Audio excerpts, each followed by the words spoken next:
Hi friends, welcome to my channel Kavita Roju, the simple and healthy kitchen. Please share my channel and subscribe my channel, press bell icon. Thanks for watching my video. Thank you friends.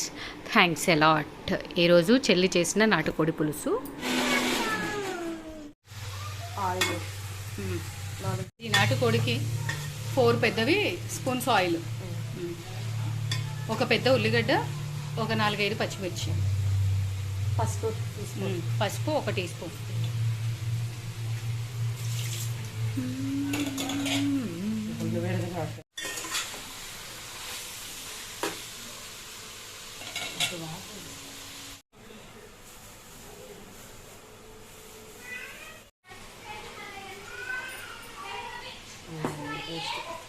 అల్లం వెల్లుల్లి paste,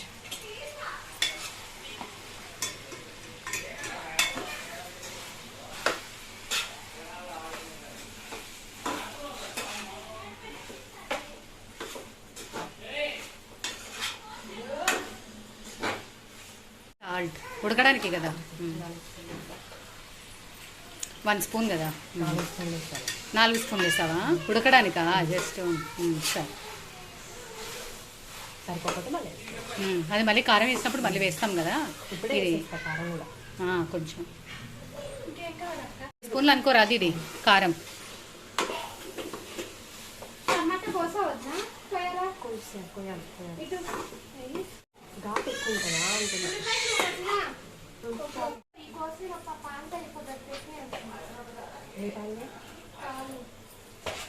చింతపండు పులుసు అంతే కదా.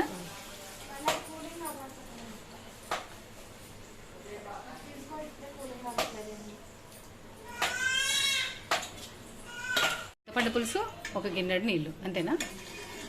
దీని బదులు మనం నిమ్మకాయలు కూడా వాడచ్చు కదా, కానీ చింతపండు పులుసు అయితే ఇంకా టేస్ట్ వస్తుంది. మామూలుగా చికెన్లో కూడా ఇస్తావా అలానే చింతపండు పులుసు? లేదు, నాటుకోడికి అయితే కంపల్సరీగా చింతపండు పులుసు. ఉడకాలంటే పులుసు పోయాలా?